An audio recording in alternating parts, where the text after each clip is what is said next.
5 to 7 or 5 to 8? 5 to 8.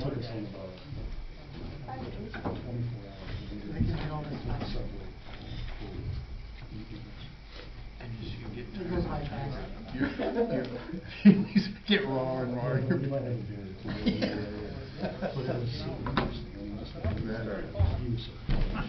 Do not interrupt you. Here's some information for you to keep. You're welcome. You're stumped, aren't you? Yeah, that would be good. I helped set up a newspaper for minority youth in New York City. Wow. And the founder of that You're losing 3 minutes. got a MacArthur Daylight Fellowship. saving each day. Would you like to answer the following? Somebody, this is the MacArthur Foundation. Could you use $630,000 to do All this regular meeting order, call roll. Mayor Querom. Here. Councilmember Swanson. Here. Mabry. Here. Gomez. Here. Newman. Here. Stand and join us in the pledge, please. Pledge allegiance to the flag of the United States of America and to the republic for which it stands, one nation, under God, indivisible, with liberty and justice for all. We started tonight in public comment. We're going to have an update from Patty Luker, the interim president and CEO of Perry Memorial Hospital, and her annual report. Do you guys usually just leave the lights on? Patty, our PA doesn't work, so you just have to talk loud. Okay, well, you can let me know when I'm not talking loud enough. How's that? Okay. You hear me? Yep. Okay, well, while we're getting that, the light. Yep. Is that better? It's warm enough. Okay, well, that's fine. I appreciate the opportunity to come this evening before the City Council. Again, my name is Patty Luker. I'm the interim CEO at Perry Memorial Hospital. I've been here since the beginning of May and have enjoyed every minute. I had do new employee orientation once a month, and so today we had new employee orientation. We had about 10 new employees, so that was exciting, and I get to share all the great things that are happening at Perry with those new employees, and then we eat lunch with them and bring them on board. So I just want to thank you for the opportunity to come this evening, give you an update. I really didn't know, since it was the first time, I didn't know what you guys wanted, so this is kind of a conglomeration. And then if you've got any questions along the way, please don't hesitate to ask your questions. I'll do the best to answer them in here a short time. So, like everything, at Perry. Wait, there or there? I think up here. Okay, well. Or the battery might be dead. Yeah, that's just working. Oh, yeah, it was just working. Oh, okay. There you go. All right. Well, we start with our mission and vision at the hospital, and we always talk about, everything that we do starts from there. So the mission at Perry Memorial is to provide compassionate, quality health care to the people in the communities that we serve. And I think what's really important is that we talk about quality health care that we're doing for the community. And then from that, obviously, what we do is the compassion, the communities that we serve. So every day we strive to make sure that we're providing the best quality, because I think everybody comes to the hospital expecting quality first, and everything that they get after that is in addition. But for us, that's really where we're focusing on, making sure that we do provide that. Again, you can see the, did I do that? No, That's I okay. didn't. No, okay, then I'll just put it down. So you can see the areas that we serve. Perry obviously is in Princeton. And then we have a clinic in Walnut, and then also a clinic in Henry, and then obviously prompt care here in Princeton. I've been to both of those locations, and they're both very nice. The property in Henry, we actually purchased the building, and right now we're using about half that space, just trying to figure out what the community in Henry really needs in order to finish out that building, and make sure, though, that we're providing the services to the folks in Henry that they really would like. So we talked about our pillars. So one of our pillars is our community. And on February the 24th, you'll see that we opened up the new family health clinic. It was a large endeavor. It's a very nice building, a great addition to the community here in Princeton. We actually received $500,000 from our foundation as a gift. So you'll see some of that. Our foundation really does work very hard to make sure that we provide all the services in the community that the community would use and wants to use. And so through their fundraising, they did contribute $500,000 to that building. Also in our community, we celebrated our 100-year anniversary this year. It was on June 17th. Because of COVID, we had some items that we could not do, but we did do as much of a celebration as we could. And I think that was a great milestone for Princeton. Again, as I do new employee orientation, I get to provide the new employees with some background. And what you may not know is 100 years ago, when the hospital was opening, the architect actually died of Spanish flu. So we talk about, you know, what goes around comes around sometimes. So 100 years ago, Princeton and across the United States, they were facing a pandemic just like we are today. Also, we do have our Mascot Kathy campaign. You might have seen Kathy around. Kathy Blanford is our infection control practitioner, and we've really tried to do a lot with COVID, making it fun, but also making sure that people understand, and I see everybody's doing excellent this evening. So masking, social distancing, and washing your hands, just to make sure that we get the message out in the community so that the community can stay as healthy as possible during the pandemic. As I mentioned, this summer we did celebrate our 100-year anniversary. You can see Julia Rackley and what she did. She gave $50,000 to the city of Princeton to establish care for the poor and underserved, and to provide for their health. So we are very lucky that we celebrated 100 years, and we're extremely blessed. We're looking forward to the next 100 years that we can celebrate healthcare in Princeton. So our second pillar is people. I just thought I would show you some of the new people, really the providers that we've had join Perry in the last year. So we had Dr. Michael Berkson join us. Forward, thank you. Dr. Berkson shares the orthopedic practice with Dr. Van. Dr. Wojcik is a general surgeon. He's from the Peru LaSalle area, and he teams up with Dr. Williams to provide general surgery, to make sure that we have general surgery available 24/7. Becky Root is a new APN, and she's at the prompt care. Dr. Isaac is the emergency department physician. He's joined the emergency department. And then you can see we have another physician, Dr. Paul Bashak, who has joined. They are all, and again, just as a reminder, all of our physicians that are in the emergency department are board certified. And we do have physician coverage in the emergency room 24/7. So that's, again, a big boost for the community. And most of those providers, actually a lot of our providers, do come from the Chicago area.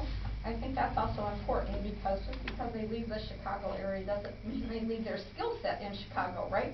So we have many of those providers who work at Cook County and some of the other larger ones, and they bring their expertise into our emergency room, which is great for our community. Third pillar I'd like to talk about is quality. So obviously, with the pandemic, we've done a lot to try and educate and be prepared for the community in the pandemic. So one of the things that we have done, we do have a 24-hour COVID hotline. Anybody can call the number and report symptoms, and a nurse answers that 24/7. So during the day, it's answered in the family health clinic. In the evenings or after they go home, it's answered out of the emergency department. So we are there. We can give expert advice from our nursing staff to patients, and we do receive many calls every week. We had about, they average between 20 and 30 calls a day to the COVID hotline. Another thing that we've done is we've ramped up our ability to do televisits before COVID hit.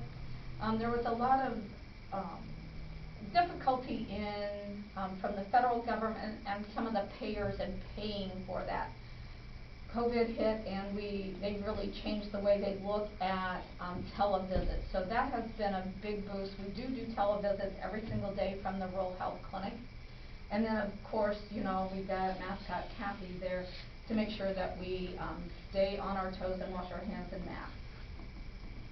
The next one is really just, again, to talk about the foundation and what they do for the hospital. As I mentioned, the foundation did give $500,000 toward the family health clinic. Pictured here, they gave an additional $54,000, and we got to celebrate with them this summer. So they gave us an additional ventilator and then an MRI power injector. So we are very thankful for, again, the help and support that the foundation continues to give us. Thinking about where we've been this past year, we did have two actually IDPH. They were focused COVID inspections. They were focused infection control. You can see one of the letters, so they kind of came back to back. They did come in, IDPH did come in, so they surveyed the hospital for infection control practices and they surveyed our home health for infection control practices. Both of those surveys came out with no deficiency. So again, we felt like we were very well prepared for the pandemic as it's going through. And then we also did have a radiation safety inspection, and that comes from my EMA, and that's usually a yearly inspection. So no deficiencies noted on that. I talked a little bit about telehealth, but one of the things that we've really ramped up this year is the access to telepsychiatry. And that's not something that a lot of hospitals have. So we do have telepsychiatry. These are psychiatrists that we do visits with. You can see that we do pediatrics, adults, and seniors. And we started out with the adults, but have been able and fortunate to find psychiatrists that will take care of pediatrics as well as the seniors. The senior telepsych services is in addition, and I'm sure you're aware, but we do have a senior behavioral wellness program that's housed in the hospital, and that's actually a very unique service. I had not been aware of that service and had not really worked at a hospital that had that service, but it is a fantastic service for our seniors, and we've really seen a lot of additions to that recently, again, because of COVID, because the seniors, you know, they're at home, they're not getting out, so they have more depressive capabilities, and they just don't know what to do. They don't have anybody to talk to. So that also serves as a very significant program and a unique program for the community that we serve. So finance. One of the things that I wanted to share with you this year, I think part of what we do is we did receive our fiscal year audited 20 financials. So the next slide will demonstrate to you, for fiscal year 20, this is our payer mix. So you can see predominantly we're serving the Medicare population. We've got commercial insurance with Blue Cross and Blue Shield, and then our other commercials at 13%. Serve the Medicaid population as well as private pay and workers' comp. Not related to on the payer mix, but just to let you know, at the hospital right now, when we take in all of our services, right now we're doing about 87% outpatient and 13% inpatient. So predominantly on the outpatient side are what we're focusing on now. Then there you go. The next slide. So this is for fiscal year 20. So our fiscal year starts May the 1st and it ends the following April 30th. So these were the financials, audited financials from the year that ended April 30th of 20. You can see that we had operating revenue of $41 million and operating expenses of $48 million. So we were obviously behind. We did have non-operating income to offset that loss. And $2.6 million came from the payroll protection program, along with, that's where we booked the $500,000 from the foundation. So unfortunately for the last fiscal year, you'll see that we had a loss of $3.5 million. This kind of gives you a comparison. I thought I'd put in there a 3-year comparison so you can see where our net revenue has been. In 18, it was $44 million. We had a dip in 19, and then this year we finished again at $44 million. The month of, and I've got another slide that'll be coming up, but we really did get hit by COVID early on. So March and April, I think April was our lowest month, and it was about half of our standard revenue. So we really saw a couple months this year that the revenue had really taken a dive. See that our total operating expenses, again, you'll just see kind of how those have gone up and down. We've done a lot since I've been here to try and hold the line on the operating expenses. During COVID, they had done a layoff, and so we tried to maintain those FTEs, not bring those back in-house. And you'll see that that's our largest expense. The other expense that we've really done a lot on this year is supply expense, which is an additional very big expense. So talking about that on the next slide, you'll see that our labor is 65% of all of our expenses. So obviously, if we want to try and make some dent into the losses that the hospital has sustained over the last 2 years, we're going to have to look at our biggest area, and that is labor. Like I said, they did have some reductions in labor through the initial month of COVID, and we have only inched up marginally since that time. So that's really going to be what we're going to hold the line on and try and impact on a positive stance our financials for this coming year. You'll also see then that supplies is about 12%, and we've done a good job already this year at reducing our supply expense. Thought I'd give you some idea again of inpatients, just where our inpatients come from. So that would be the next slide. Predominantly our inpatients come from the family acute care unit. That's our acute care unit. It's on the 2nd floor. And not surprising, we can just continue to see a dip in inpatients, and that's really where the industry is going. Less inpatients and more outpatient work. And then you'll see that trend continues in the ICU and the swing bed. Our observation patients, so those are generally patients that stay less than 24 hours at the hospital. You'll see that they have increased this year, and that's a benefit to us as well. The entry points for the hospital, you'll see emergency room. So emergency room has stayed relatively flat. I would say if we could pick something, I know it doesn't make sense, but we would like to see our emergency room visits decrease, because we need to help our patients decide the best entry point, and a lot of times patients don't need to come to the most expensive entry point, which is the ED. They need to find primary care and establish there, and that winds up actually being better for the patient in the end. So if we do see emergency visits decrease, that could be a good thing, and it could be a good thing for our patients as well. And then you'll see then the primary care visits are increasing, and that's really what we want to see in the future. When we look at the clinic visits, you'll see that when we look at clinic visits, the general surgery, ortho, pain clinic, home care, and podiatry, those continue to increase, and that's good. And then our surgery procedures are growing a little bit, but you'll see the biggest one that we have is wound care, which is really a cooperation between Dr. Williams, our general surgeon, and Dr. McGuire, our podiatrist. So they're doing an excellent job caring for those patients that really have wounds. And then the last slide for this, it really gives you an idea of where we are in terms of radiology, our medical rehab, respiratory, ambulatory care. We did not put lab on the chart, because as you can see, the numbers are very large, and then it skews the chart. But labs has kind of decreased, and some of that has been due to COVID that hit us in February, March, and April. So the next slide, I don't know how much you were aware, but we did receive a substantial amount. You can see about almost $16 million in relief funding that we were able to recognize in April and May. Some of that money we can put against loss of income or loss of revenue, and then some of it needs to be paid back. So you'll see that very first line, that Medicare accelerated payment of $6.3 million. We have to pay that back. The federal government will begin to withhold our Medicare payments in order to recoup that money. They haven't told us when they'll be doing it, but we had anticipated that Medicare would quit making payments to us in September. That has not started yet.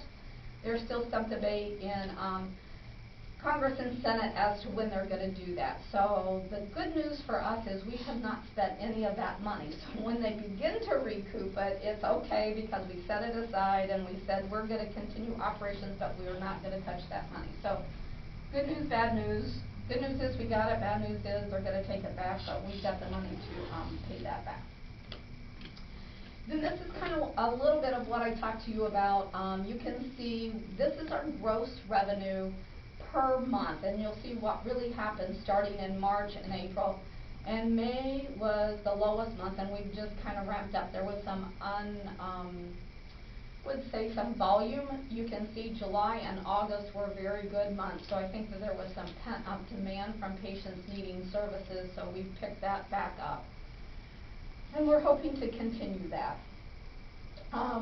So this gives you an idea now of, so that was last year, done in the book. So what are we doing this year to kind of, like I said, kind of right our ship a little bit?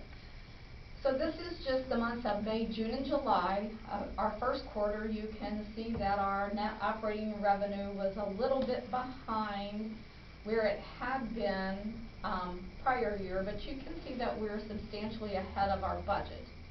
And then our expenses, which were good, they are less than what they were same period last year. So we've almost made up $700,000 from last year, and then they're just a little bit behind budget. So when you look at where the first quarter was in fiscal year 20, the hospital had lost around $800,000, and this year we've lost around $700,000. The budget was built at $2.1 million, and that was because they wanted a lot more of the operating loss. We didn't know when we would be back from COVID, so we did front load, if you will, that loss for the year into the first several months of the fiscal year. So that's a little bit about us. This is our annual report. We do have we'll be sending it out, and we have a distribution for our annual report, but I just got these Thursday or Friday last week, so I thought that I would share a lot of the information that we went over. And with that, I would entertain any questions that anybody might have. Just a question regarding the $6 million. How was it allocated? In other words, how was it booked? Was it booked as actual revenues, or was it deferred revenues for the fiscal year FY20, since you have to pay it back? Because obviously those revenues haven't been earned. Right, and it was booked as non-operating income. So it's on the books, but it's on the books, but we kind of set up as if, we reserved it in a separate account. But it comes through as non-operating income because it's not related to the operating. When you have to pay these back, is there any, as far as interest, that you would have to pay back with it? The payback will be whenever CMS decides to quit paying us. So they'll just not pay us. And then, that entry will come off of the book. That's when you'll start recognizing the revenues as Right. earned, when they're not paying it, because they'll Well, be the cash deducting it won't from come in their. the door, right. Patty, I have a question for you. We get this kind of a similar format every year, and we appreciate this. It kind of dummies it down for a person like myself. I appreciate it. But I always like to look at the payer mix. So I'd like to, if you could give me the numbers from last year, what they were the year before. I'm just always curious. It seems like we always lose ground where we're getting a payer mix that we don't get reimbursed very well. So if you have a $10,000 bill procedure, you've got a government agency that writes you a check for like $1,200, so you've got about an $8,800 loss on a procedure. Are we eroding? Are we losing ground on what I would call our people actually do pay, either with conventional insurance or even people that come in and actually pay the bill with cash? Actually, I don't have the exact statistics from last year off the top of my head, but what I would tell you is overall the Medicare and Medicaid payer mix has remained relatively the same, within a couple percentage points. I think this year is it's probably within 2%. It's probably 2%, like 2% lower this year than it was last year. Maybe you could just email me last year's numbers. Yeah, I sure will. In each of those categories. That'd be great. I can do appreciate that. Thank you.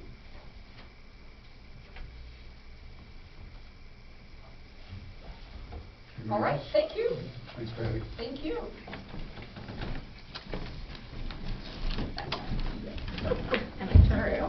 That's okay, you did a fabulous job, thanks.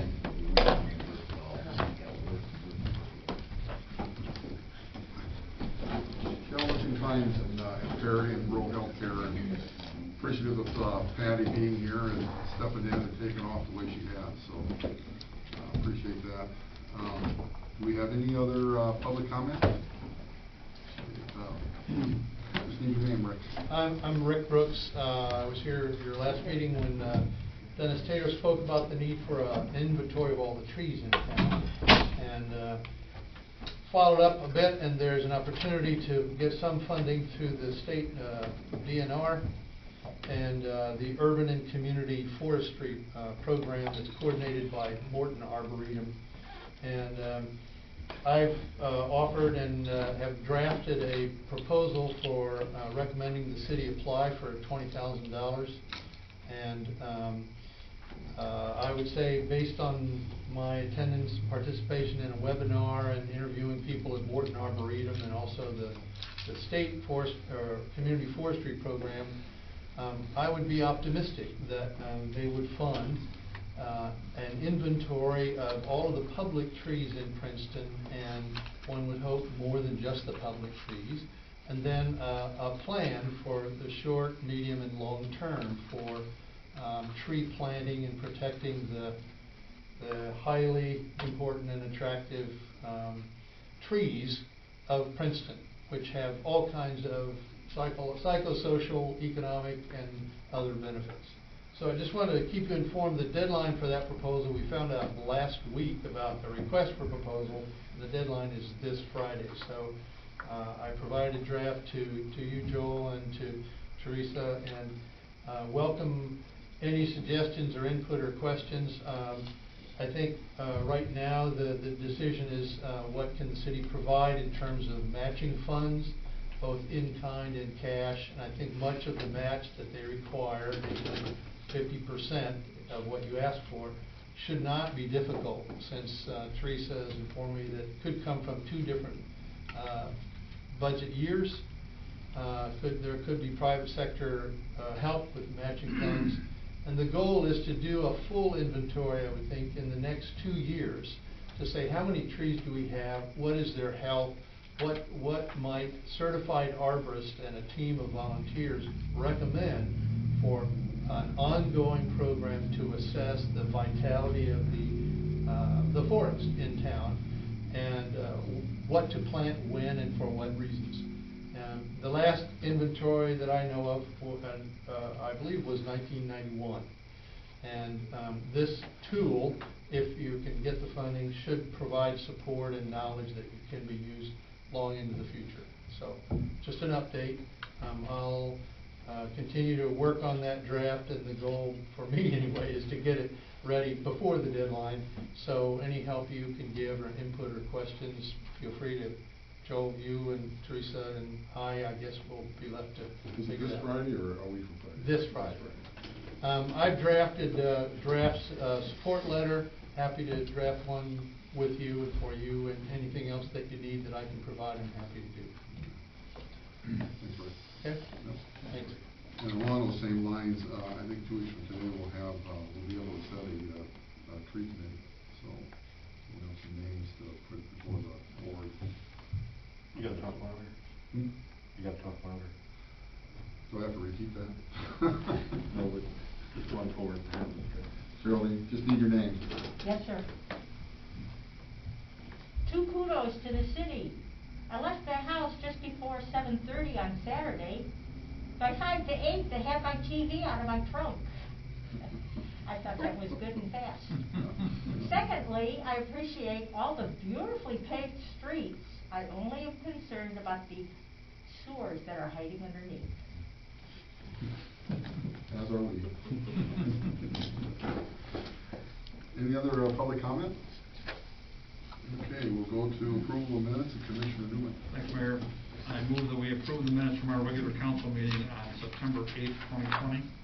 Second. Motion second, comments? Call roll. Councilmember Swanson. Aye. Mabry. Aye. Gomez. Aye. Newman. Aye. Mayor Querem. Aye. Next item, I want to make a motion that we approve the minutes from our special meeting on August 26th, 2020. Second. Second, comments? Call roll. Councilmember Swanson. Aye. Mabry. Aye. Gomez. Aye. Newman. Aye. Mayor Querem. Aye. We'll go to approval of invoices to City Clerk Nelson.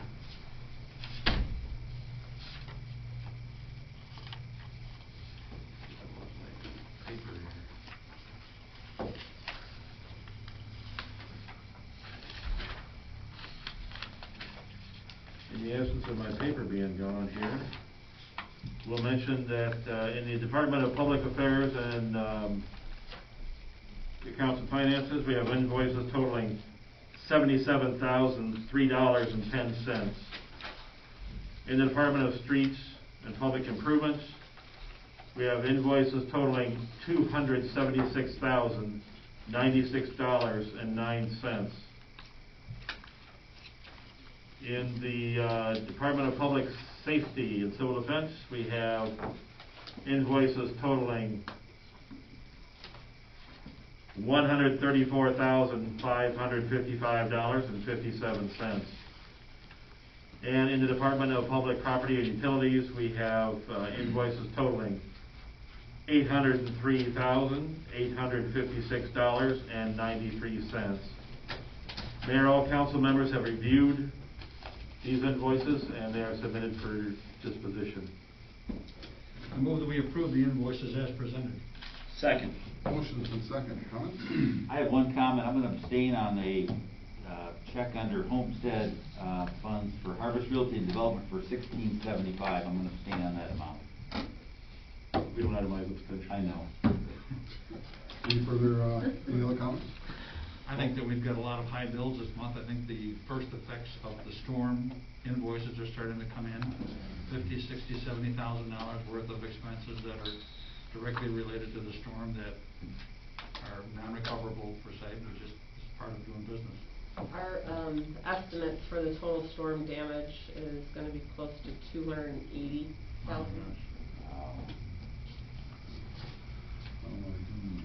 Motion has been seconded. No further comments. Call roll. Councilmember Swanson. Aye. Mabry. Aye. Gomez. Aye. Newman. Aye. Mayor Querem. Aye. We'll go to regular business and city clerk council. Next on the agenda is suspension of the requirement for 2 readings for ordinance O-20-013. Mayor, all council members are aware of this suspension, and it is submitted for disposition.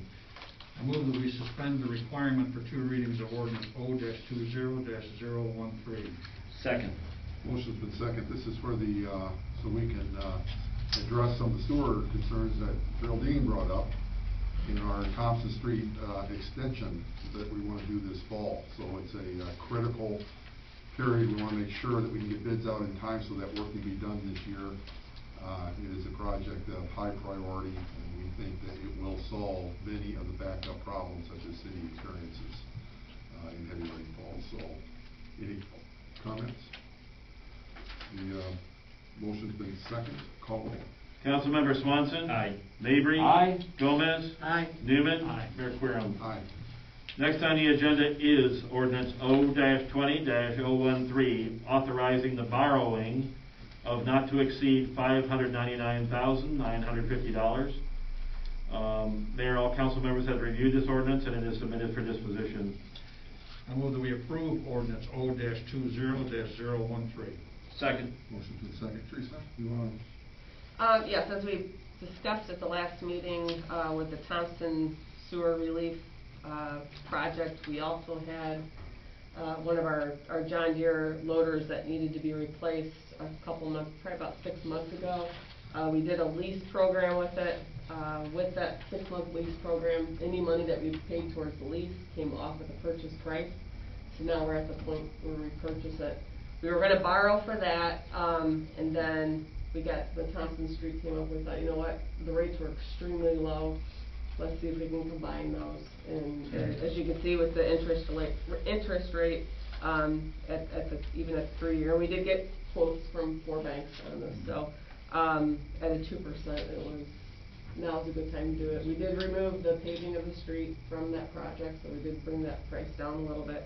But if we do it at a 3-year payment, do a semi-annual payment, it won't hurt us. I won't say hurt us, but it won't hit us quite as bad. Just so if you have questions on the debt that's going to be falling off, in 2021 we'll see about $327,000 in debt payments falling off. In 2022 we don't see any additional things fall off, but in 2023 you see about $446,000 fall off, and then in 2024 we see about $315,000 fall off. So between now and 2024 we'll see about $1.1 million in debt fall off. So if we can keep some of these projects at a minimum like we're doing now, and we're smart with the borrowing, I think, I feel comfortable with this, so. Yes, that's good news, and we took off, as Teresa said, the paving of the street off of the project, because we're gonna let this sit over the winter, it'll be gravel, but we'll let it sit over the winter, so it settles properly, and then we will add that paving to our street referendum projects for next year, so that's what we'll. And I think that's key with some of our projects right now, is trying to think a little bit creatively on how we put the funds together, so I can borrow quite as much, so. Any comments? Motion has been second, call roll. Councilmember Swanson. Aye. Mabry. Aye. Gomez. Aye. Newman. Aye. Mayor Querem. Aye. Can I add something real quick on that? For the bidding for the Thompson Street, just a quick timeline on that. We'll probably be advertising for that Friday, September 25th, with a bid opening around Tuesday, the October 13th, so it'll be a pretty quick process for that. Trying to get it in this year. So. You are getting it in this year. We're getting it in this year. Okay, next on the agenda is Resolution R-20-025. This is a resolution authorizing an intergovernmental agreement with Wyanett Township regarding sharing of equipment. Mayor, all council members have reviewed this resolution, and it is submitted for disposition. I move that we approve Resolution R-20-025. Second. Motion has been second, call roll. Councilmember Swanson. Aye. Mabry. Aye. Gomez. Aye. Newman. Aye. Mayor Querem. Aye. Next on the agenda is Resolution R-20-026. This is a resolution accepting the grain bin bid and authorizing the development of a lease with the potential winner, I guess you could say, successful bidder. Mayor, all council members have reviewed this resolution, and it is submitted for disposition. I move that we approve Resolution R-20-026. Second. Motion's been second. This was on, from 2 weeks ago. Yeah, these are the two grain bins that are out at the logistics site, 16,000 bushels each, 32,000 bushels total. The successful bidder came in at 12.5 cents per bushel, or $4,000 a year for the next 3 years. Any comments? Call roll. Councilmember Swanson. Aye. Mabry. Aye. Gomez. Aye. Newman. Aye. Mayor Querem. Aye. Now we'll go to city manager report. In your packet, you have the police pension report for August 2020 and firefighter pension report for August 2020 as well. So those are all caught up. You also have the audit adjustment for the police pension from April to August of 2020 in your packets. If there's any questions specifically on those. Any comments, questions? It's trending as should be. If you look at the charts that for each of those, you can see the flow that should be happening, so. I will add to my report here, as you probably remember me talking about back in May, we did submit for 5 downstate small business stabilization grants for businesses.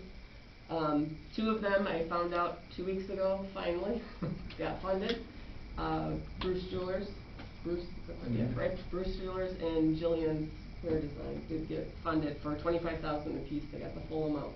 So at this point, I'm waiting for the funds to get released, and then we can release those to those 2 businesses. So that was good news.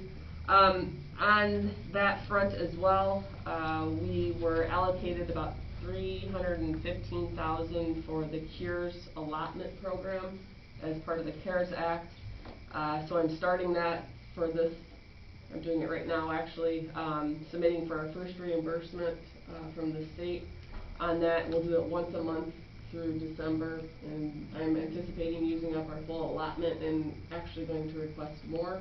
We do have that option, so every time I submit, I'll ask for more. We'll see what happens. So it's a very tedious process.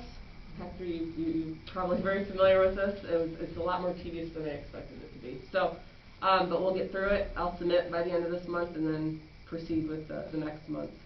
And also, I'll reiterate what Geraldine said earlier. Thank you to everybody that volunteered Saturday. I think I was a little freaked out about how it was gonna go for electronics recycling based on past years and how it went, but I actually left thinking, I think that went pretty smooth. So. 6 dumpsters full Yeah. of electronics. Yeah, Wow. and to hear that people didn't really wait much more than 20 minutes to half an hour, it was good, very good event. Major improvement. So thank you to everybody that worked at that. Yeah, thank you, Teresa. I have a couple of items. First of all, I thought we'd just have, not to make a decision tonight, or maybe we'll make a decision, I don't know, but I get a lot of questions about whether we're gonna lift the burn ban and have fall burning in October. So I thought we'd just throw it out. If anybody has any thoughts on fall burning? And I'll also probably have Chuck come up as well and give his thoughts, but on the council level, anybody have any? What did we do last year? I'm just curious. Well, we had a regular year last year, so we burned, I don't know exactly the ordinance. It was October and November. October It's October 1st through November 30th. So we got 2 months, and there are days of the week that they can burn, and I don't know offhand what those days are. You, Pete, offhand? No Mondays, no Fridays. Yeah. Fire out by 5. Yeah. No, starting before 7. Don't start before 7. No, 7 to 5. I think with we're still dealing with COVID, and as you see, some of their numbers are starting to increase a lot more within our regions as well. For those people that have they're asthmatic or anything else, and it is a respiratory virus, going indoors, not being able to be going outside might be a little more difficult for them. As we still don't actually have anything that has to do with vaccines and anything else, we don't know what they wanted to go by November, but those don't always, the clinical trials don't always go something as expected, and there's still a lot more to learn as far as that goes. Is there a middle of the road versus canceling? Is there a 2-day-a-week plan, or? Anything's on the table. Yeah, okay. Maybe skip October and just have November. Chuck, That's you have one any of the thoughts? things that we had talked about. One of the things that obviously when we make a lot of these decisions, like the decision that was made to cut out the spring, a lot of the input came from the CDC and the health department and stuff. Is with us creating the smoke within the city, how's that going to affect the situation going on and it's currently going on? Obviously, I wouldn't have a problem by saying we could go ahead with it as long as we had a blessing from the health department or the CDC as far as how this is going to affect people's health. Obviously, we were talking earlier, I think in the whole grand scheme of things, the fall is probably more important to try to make something like this happen because that's when all the leaves fall. The people that wait to do it in the spring, they should have done it in the fall. You know, it's a little cleaner because the stuff's drier now. So, you know, hopefully if we go ahead and you know, proceed with maybe an abbreviated burn, maybe starting in November, and then working our way through that, and like I said, restricting the days and stuff like that. But I think that we probably ought to sit down to just hammer something out, and then, you know, obviously take some suggestions from the health department or the CDC and move forward. Because I would think less people would be out and about in November, a little colder than October, and maybe there'd be less issues with respiratory. Probably so, and I mean, and I guess if worst comes to worst, even if we extended it into December, I mean, as long as, you know, the conditions on the ground are favorable, I wouldn't have a problem with it. I mean, obviously this has been a pretty odd year, and, you know, we need to maybe not break the rules, but bend them a little bit and just get through this and get this behind us. I think we're sympathetic to the people that may have respiratory problems, but we also are sympathetic, I think, to those folks that have collected up all these leaves, all this. Well, I mean, debris in the obviously, we definitely have to be cognizant of the people's health. I mean, obviously, without them, it makes, it's not a good situation, but we also have to not cater, but we also have to look at the homeowners and stuff like that. I mean, we strongly encourage them to keep their properties up so it looks nice and stuff like that. If we're not allowing them to do that, then that's one less thing that they have to complain about. You know, it's interesting, I think, most of our leaves went over to Spring Valley anyway. There's still a lot of trees. But, you know, any loose branch was on a tree, and now the city has already hauled it away. Maybe we discussed the idea that we just go for 1 month only, and make it a month later in the year, November 1st. We'll get some feedback from the public on this between now and then too. But I think that in all sincerity, a lot of the brush and debris is gone already. And I think that, you know, stuff that was piled in people's backyards, now we've taken it out, things like that. So maybe we just go with the idea and get a little feedback from the public, and the idea of shoot for 1 month only and make it November 1st. You know, and even, I would even recommend stressing more, and I know we do this every year, but I don't know how we would go about it, but obviously we do have pickup, or, you know, if you have the means to take it out to a landfill place to dispose of it yourself without creating this, I think that would be a huge benefit for the city. You're raking the leaves up anyway if you have Right. plum bags there. You Yeah, just so put I mean, if them you've got that curb. ability, put them in a bag, take them out, or set them out on the curb, and they'll be picked up. So what if we just go with the working idea of not allowing burning in October and then working towards November? Not making a decision tonight, but put it out there and get feedback.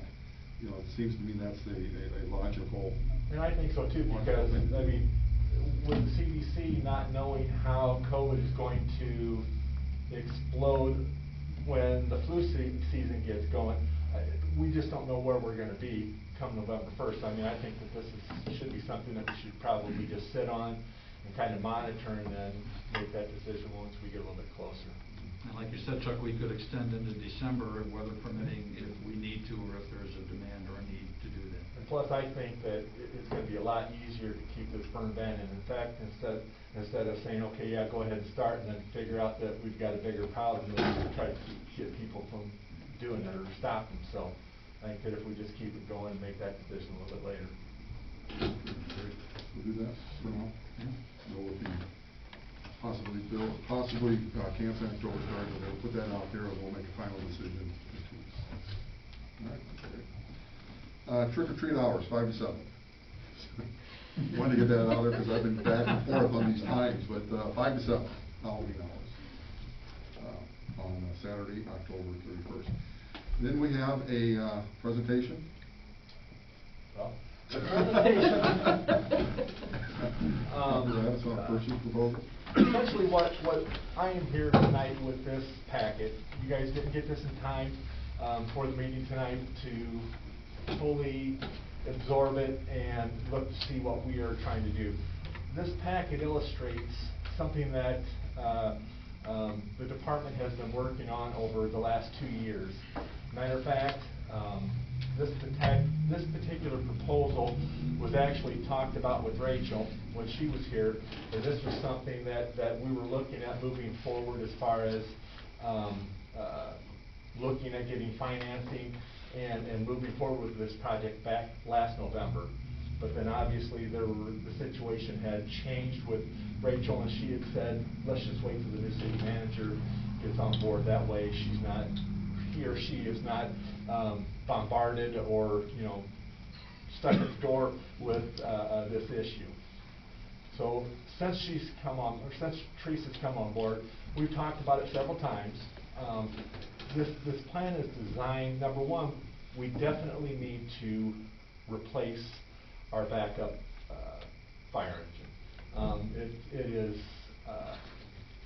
you can read about it, but it's needing a lot of work as far as its age goes, as far as the NSPA requirements or recommendations as far as the age of a vehicle. It's pushing that age right now. In my opinion, the amount of money that would have to go into that vehicle just to get it to limp down the road is not a very good way to spend taxpayers' dollars.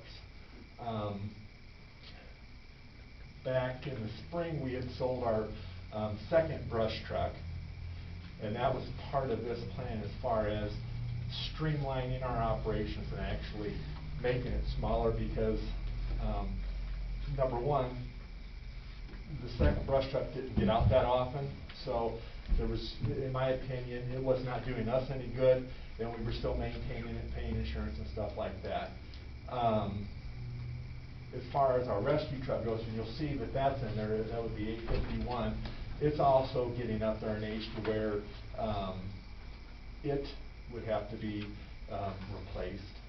And the amount of money that it would cost to replace a vehicle that size would be astronomical. So we're looking at downsizing that piece of equipment with a smaller, more durable, not durable, but more smaller vehicle that is going to be a lot less expensive. And we have already spec'd out the engines to where we'll take some of that equipment off of that, so it won't have to go as much. And you'll see in the report there that some of these vehicles don't get out that often. It's something that we need to have in our arsenal, but having a $600,000 or $700,000 piece of equipment, if replaced, just sitting there doesn't make a whole lot of sense. So at the end of the day, it's just something that we're looking at, trying to streamline, make our operations more efficient to what our needs are today. I just noticed like the delivery schedule on one of the sales proposals, 300 calendar days from the date of the contract. Yes. So you're waiting almost a year for it. When do you pay for it? We would pay for it when we took delivery. So essentially, if you look at this whole thing, as far as the financing goes, once we order it, it takes about a year to get it. You get that payment, then essentially we're looking at two budget years before we would have to make a payment. You know, one thing, as you're looking through this, that I've talked to Chuck a little bit about is what I'd like to see happen if we can make it work is if we only have to finance the engine in one shape or form. It would be great to have these rates we have right now, but we can't guarantee that. The other equipment, if we can make it work in the budget, it'd be great too. But, so think about that. Would you rather finance all of it? Or would you rather finance the engine and try to bite off the smaller stuff? With the debt that's falling off, his timing's gonna be about right. We might have a tight year, 1 year, but it may still work out if the local banks can work with us. And we've talked about it on several different occasions as far as the financing goes that would take place, especially if we do it, and I strongly suggest that we do it in town. They're very easy to work with. The last engine that we had purchased, we were still paying on our aerial truck. So I mean, obviously you couldn't take two big chunks of money. So the first couple years of the amortization were smaller, basically like interest payments. And then after that was paid off, then that payment there went towards the principal and further payments on that particular vehicle. So it's very doable. I mean, we've talked about it, and I mean, I'm extremely comfortable with moving forward with it. It's now in your hands, or your hands. What I like about these projects is you really have some time to think it out and plan it out. Yeah. And like I said, we've been working on this for at least 2 years. So and they truly spec'd it out. I mean, this is what they thought we wanted, and then we spec'd it out, and then actually one of the prices dropped because they're taking stuff off and putting things there that they only really need. So I appreciate that. And a huge benefit to the thing that we've done in the past is we've had a reserve engine, and then we've purchased a new one, and we've ran that new one, ran that new one, ran that new one, and by the time it gets to where it's a reserve, it's not worth anything, and it's a liability, and then essentially it's there because we need to have it, but it's really not that good. What we plan on doing is our first out engine right now, once we get the reserve replaced, we're gonna start rotating them, like every 3 months, every 6 months, have this one first out, so it's not getting the wheels run off of it. Let this one rest a little bit and then go back and forth, but that's going to increase the longevity of those particular vehicles. Any questions? Other questions? Are there grant funds out there around there that you guys probably done the research, but? There are, and we have applied, we keep getting denied through the AFG, the American, to the federal government, and we have, we've applied for it several times and been turned down. And it's a very, very competitive grant, and I think last year there was like $360 million that was appropriated for that grant, and some of the places it goes to is, it's just mind-boggling the type of money they get, but they look at little old Princeton and say, nope. Little old Princeton needs it. Oh, I know, but But that's certainly something we can keep looking at. and that's a nationwide, that's a nation, or not nationwide, United States wide program, so I mean, obviously we just Keep got trying. lucky, yeah, for sure. Any other questions? Thanks, John. You're welcome. Any old business tonight? New business? I do have a comment I want to make on our new business. Should have brought up our mayor, but new business. I put a post on Facebook last week. I let the council know about an idea probably 3 weeks ago, as well as the park board. And the park board has had the memo 2 weeks ago. But with Elaine Russell retiring as the park board executive director in November, I thought it was a good time maybe to explore an idea as far as the park board coming under the city of Princeton, consolidating with the city of Princeton. Elaine's done a great job out there in the 12 years that she's been executive director. She has grown the park, Zering Park, the expansion, the pond, the walking path. I mean, the park district, I think, is run financially very tight.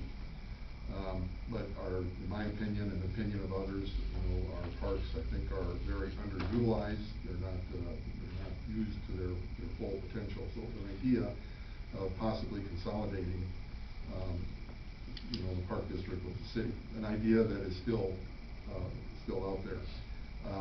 After my post, I was invited to attend the park board board meeting tonight, which I did at 5 o'clock, and actually Jerry was there as well.